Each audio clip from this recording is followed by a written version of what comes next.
Hey guys, you got AFib here. I'm in Fontana Village. I'm trying to get preparations ready for the push through the Smokies. It's supposed to be cold the next few days, so making sure I've got what I need to stay warm. Talked to some folks, sounds like there's plenty of ice up there, so luckily I got the micro spikes and I've got some gaiters, so I've also been carrying. I did buy a liner way back for the sleeping bag. My sleeping bag is rated to 15 degrees Fahrenheit, so hopefully the evenings we should be good. That plus my puffy, and I also bought extra long underwear shirt. So yeah, just want to make sure that that I stay warm, and that is the plan. That's my biggest fear, really, going through the Smokies, apart from the actual hike itself. But that will takes most people probably 6 days, so I'm anticipating anywhere between 6 and 8 days to get through the Smokies. And you're following folks that are ahead of me. Looks like there've been a few challenges. A lot of people have had to get off halfway. There's only one place to exit, just Newfound Gap, and from there a lot of people going to Gatlinburg. So I'm saying I'm playing by ear. I'm not going to really over plan and see where we end up. I've got plenty of food and plenty of attitude, so look forward to seeing you up in the Smokies.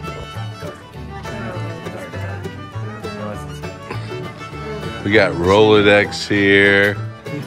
We got Les Forêts, Forest, and of course the infamous Johnny Cash. Yeah, baby. And behind us all, we've got those damn Smokies. They're calling our names. Hey guys, AFib here, aka Roachmeister. I am in Fontana Village. It is roughly 8:30 in the morning. Going for a little walk. I'll be taking a zero today. Wasn't my plan, but we're looking at temperatures of less than 20 degrees, and with wind chill even maybe in the teens tonight. So probably not the best day to start our hike into the Great Smokies. So I think what I'll do is stay here another night. Have another 3 or 4 people who are doing the same thing, and then we'll head off tomorrow morning to tackle the Great Smokies. And that should take us, I don't know, 5, 6, 7, 8 days, who knows. But definitely gonna be a long push. And if you look up here, basically be heading up there first thing in the morning, and it's going to be a long hard push up into the elevation. I think we're looking at 3,000 to 4,000 foot climb all day long, so should be a fun day. Yeah.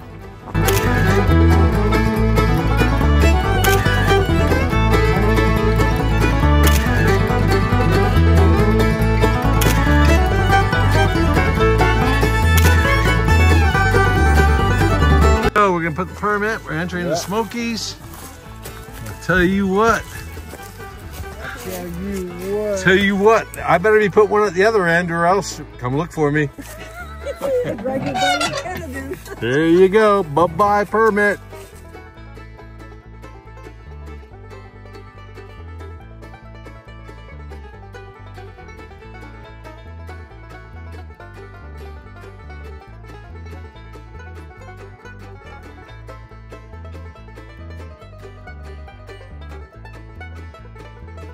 So we're at a place called The Ledges, which is 3 or 4 miles in to the Smoky National Park. And the view from here is absolutely spectacular.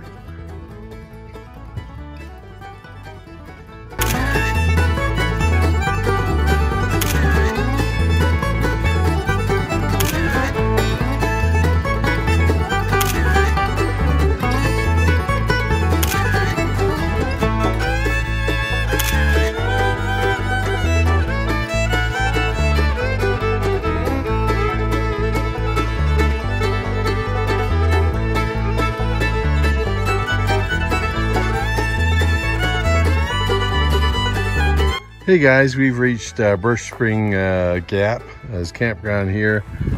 Looks like it's 1/10 of a mile down this hill.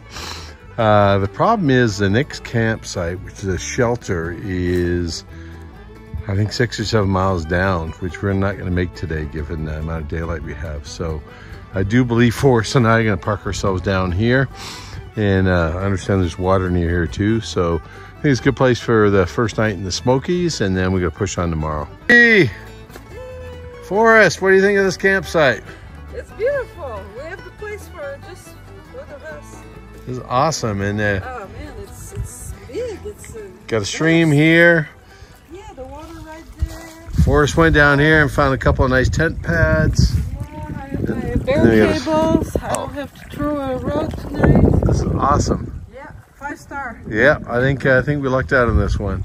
It's nice and early today, so I made myself a nice cafe mocha.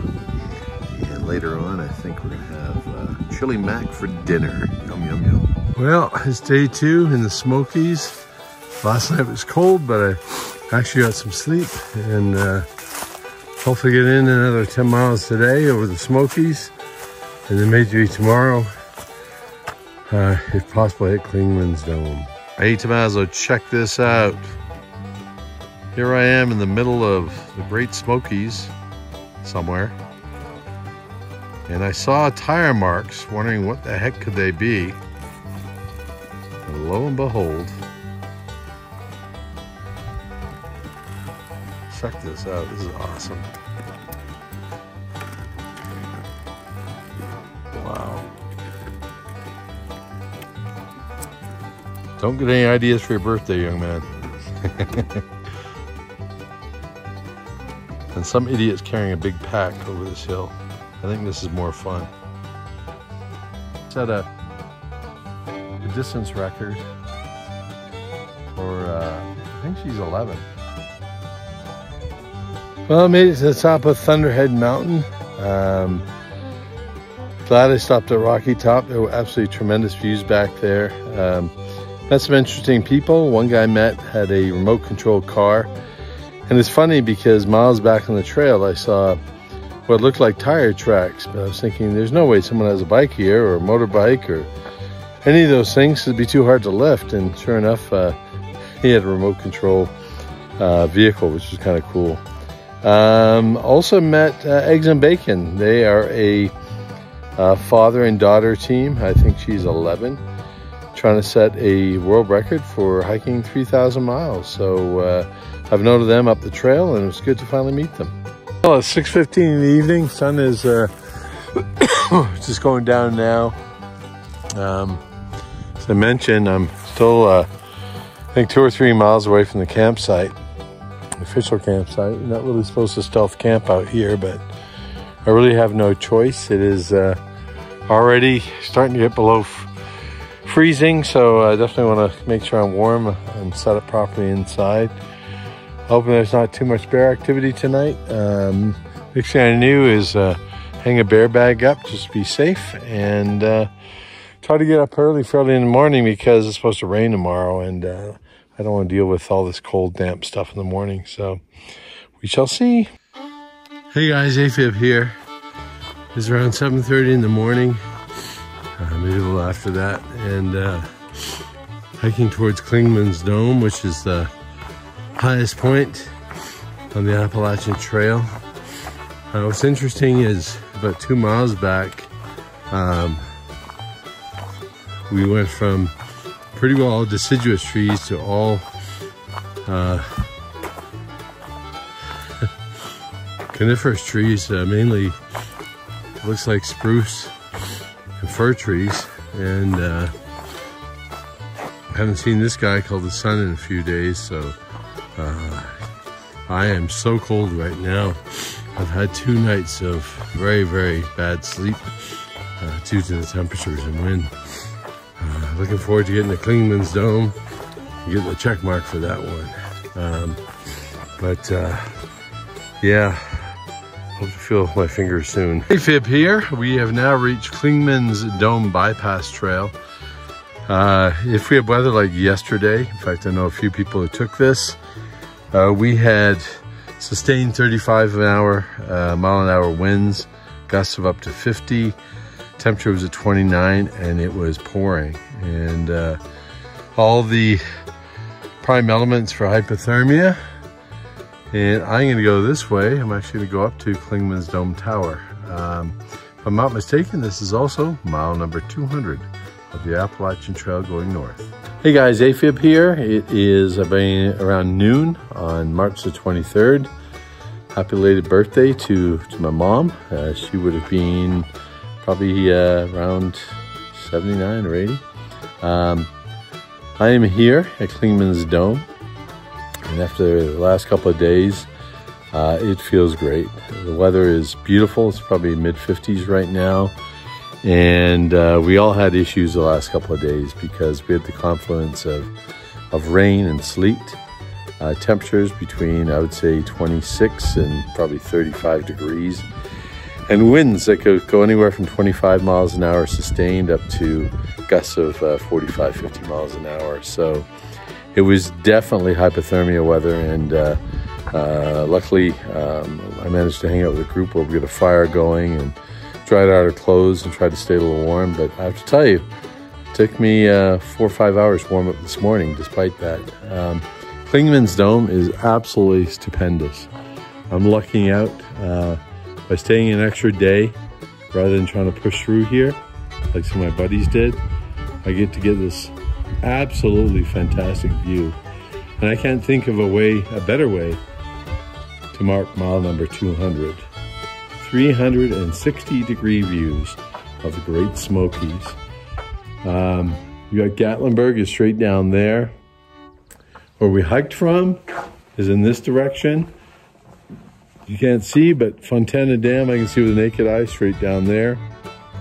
Essentially what we did is hiked this ridge of mountains all the way across, and then back down, and then back up to here. Quite a few days for sure.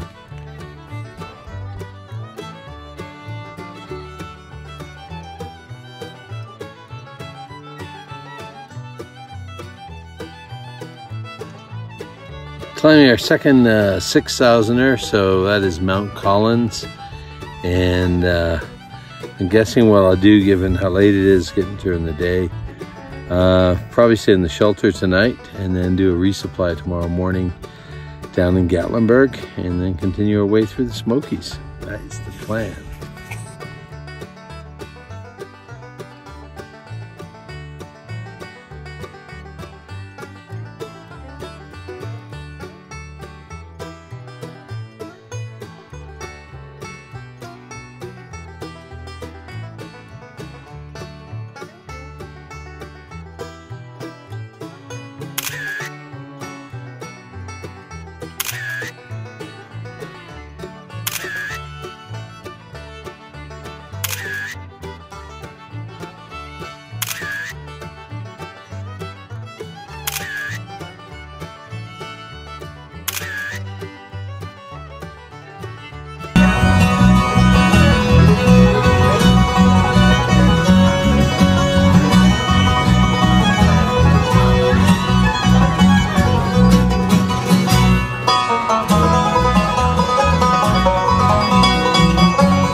Yep, many choices for moonshine. You got peanut butter and jelly, pre-show punch, you got pina colada, you got good old sour blue raspberry moonshine, root beer mountain moonshine, maple bacon moonshine. I tried this today as Eggo brunch in a jar, good for breakfast. Butter pecan moonshine. You got orange dream moonshine, birthday cake moonshine, you got your chocolate coffee moonshine, banana pudding moonshine, peanut butter moonshine, strawberries and cream moonshine. Now you get the real moonshine. You got Mountain Legacy Clone Whiskey. We all know Mark Digger from Moonshiners. You got their apple moonshine. We all know Mark Rogers from Moonshiners. Tried Steve Tickles from Moonshine, it was pretty good. And of course, you've got the classic Jim Tom Hendricks 108 proof Moonshine.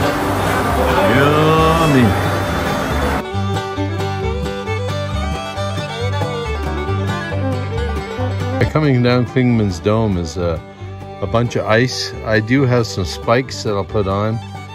Micro spikes if it gets icier. If not, I'll just push my way through it.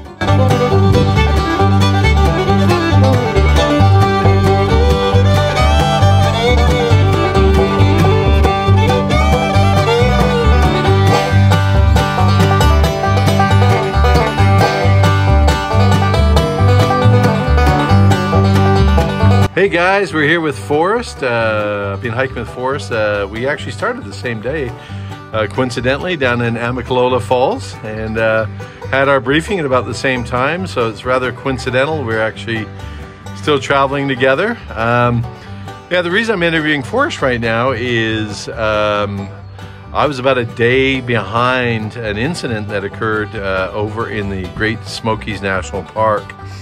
And my understanding, I wasn't there, so I'd rather hear from somebody who was, Forrest, and she had her sidekick with her, Sea Turtle.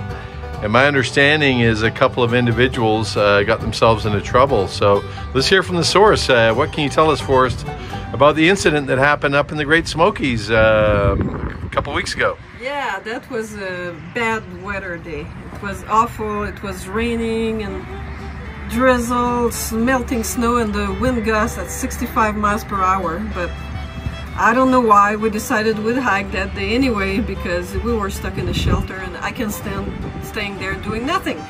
So hike that whole day through and about 8 miles and get to that shelter, Pick's Corner shelter.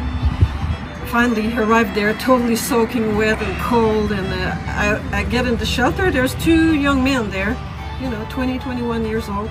And one is changing, removing his wet clothes, and I said, "Oh, do you need a little bit of privacy?" He said, "No, we don't change, we have nothing else. All our clothes are wet, the rain got through the bag, everything." They didn't have nothing to change. So there was two guys, one really skinny one and a chubby one, so I never knew their name, they never presented. Anyway, I called them L'Oreal and Artie. Anyway, and yeah, so nothing to change. The chubby guy was trying to, sorry, I need to throw the ball for a moment.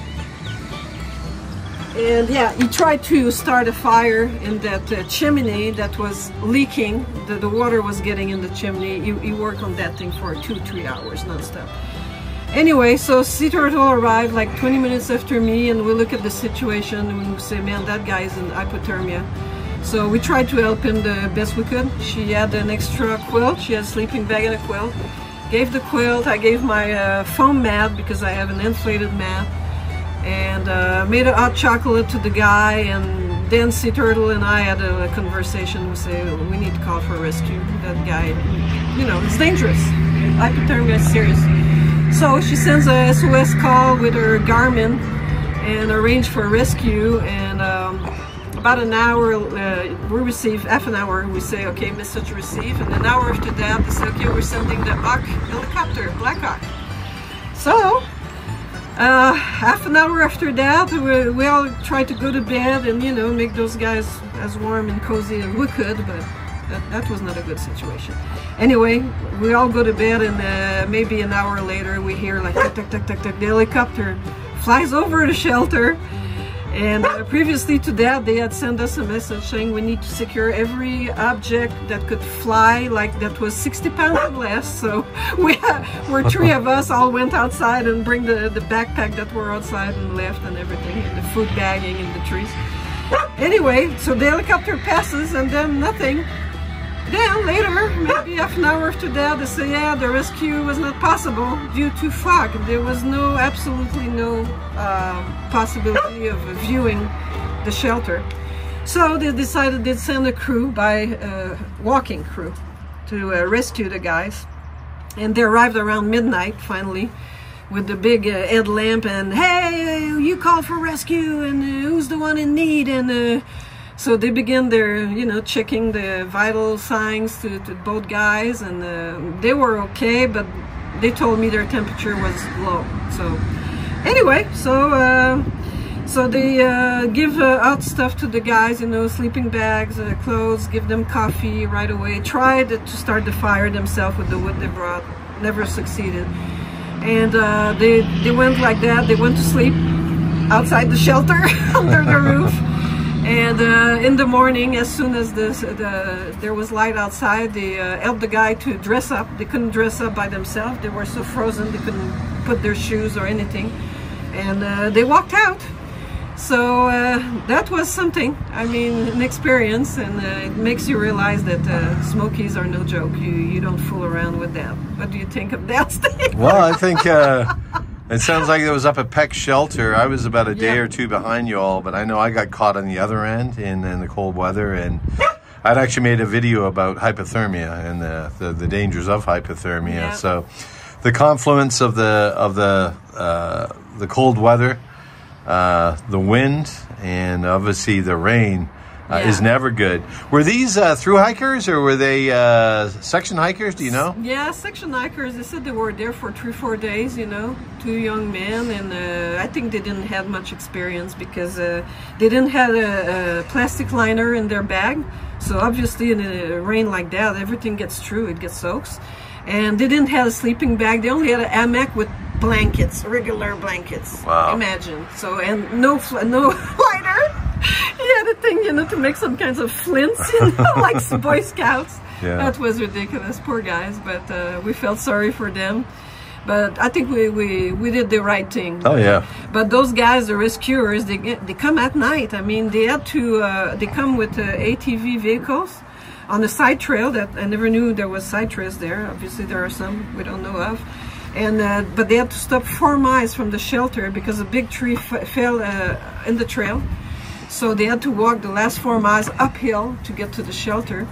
So at least the guys in the morning just had to go downhill for 4 miles and being evacuated. Wow. And hopefully didn't receive too much of a big bill. But yeah, I'm sure there'll be a nice big old bill for that Black Hawk helicopter. Pretty much, yeah. But no, I know they. I was in town at the time, or actually just started my hike at the other end, and Newfound Gap was the only exit that one could get to, and even that was too far from Peck's Corner where you guys were staying, and there was no way in or out unless you took a helicopter or you had access to it. Yeah, everything was closed. Yeah. And at Newfound Gap that night they had a gust of wind up to 85 miles an hour. So it's you imagine setting up a tent, let alone staying in a shelter. It was pretty rough, and big learning for all of you who are going to do the hike through the Great Smokies in really from February all the way through April. Make sure you're prepared. Absolutely. So, the moral of the story is, when the going gets tough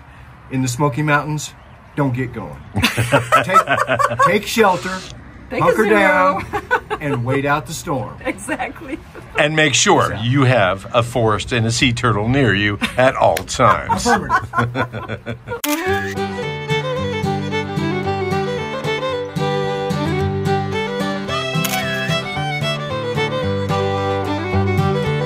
Mr. Sun, Sun, Mr. Glorious Sun, please shine down on me.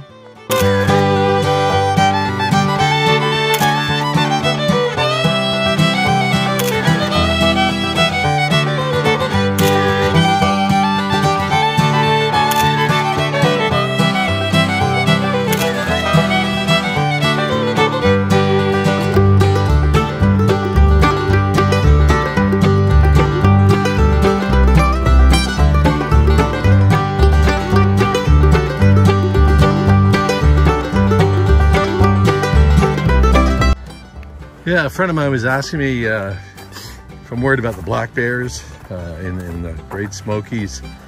And the question is really yes and no. I'm worried about surprising them. So the best thing about walking with these trekking poles is they make noise and they tend to be more skittish as animals. If you do come face to face to a black bear, what you have to do is make noise, you know, try to scare them away and slowly walk backwards. Make sure you don't trip, obviously. If that doesn't work and they do get too close, most likely you'll have trekking poles, and the best thing is to attack. You got to defend yourself and attack, and they tend to disappear. They're not as aggressive as grizzlies, for example. With grizzly, you want to make yourself look bigger and do the same thing, slowly back away. But you can play dead with a grizzly. You can't do that with a black bear. They'll go for the jugular, literally. So best thing is to fight back should you be in that position. But you know, think about it, there's one bear per acre, you know, in the Great Smoky National Park. So chances of running into one are pretty well nil. The best thing is really deterrence, and they're interested in your food. So the whole idea when you set up camp is make sure you don't cook in camp, you don't leave food in your tent or in your pockets, and obviously you hang your food at night in a tree. And there's something called a PCT hang, which is a recommended method by the Appalachian Trail Conservancy. It teaches you really how to hang it appropriately. It's got to be on a branch of a tree. It's roughly 6 feet out, and you want to raise your bag, if you will, over 12 feet high, and that way the bear can't really get to it. So the whole idea is to ensure the bears don't get accustomed to our food, and when they do, unfortunately, the problem is they become a nuisance and they have to get put down, which is obviously unfair to the black bear. So the Great Smokies apparently is the most visited of all the national parks, which I was unaware of until I actually came here. The learnings I've had on this through hike are really to be prepared for rapid change in weather, number one. Number two, make sure you know exactly where your water sources are. The water sources were not as plentiful as perhaps they were down in Georgia or earlier part of North Carolina. So make sure you plan accordingly. I typically carry 2 liters, but there are some who go from water hole to water hole, and I think that can be very dangerous here if you're not prepared. And number 3, make sure that you are prepared for winter conditions. This trip really showed me what sustained winds of, you know, north of 25 to 50 miles an hour combined with frigid temperatures and precipitation can do to one. I don't think any of us can say we didn't get cold on this trip, if through walking or sleeping at night. I have to admit that I probably hit early stages of hypothermia at least in 3 nights. During the days I was fine, because you're moving, you're generating heat. But the evenings or the nights were definitely too cold for me. I have a 20-degree sleeping bag called a Nemo Disco, and an R4 rated floor mat. And I sleep typically in long underwear, and that was not warm enough for me. Put my puffy on most cold nights, and it was still very cold. So definitely over prepare rather than under prepare for the winter weather in February or March. Definitely wonderful learnings. As you come out of the Great Smoky Mountain National Park, you end up in a kind of a nondescript place called Davenport Gap, and it looks like we will be heading towards Hot Springs, which is North Carolina, which is in 35.8 miles. Definitely we'll have a layover there, see if we can discover those hot springs, maybe soak up some of the pains, And of course, ultimately Mount Katahdin. We only have 1,953.9 miles to go. So we're almost there. And where did we start? We started in Springer Mountain, Georgia. So we have completed 239.1 miles. So that means, my friend, we're over 10% of the way done. Game on.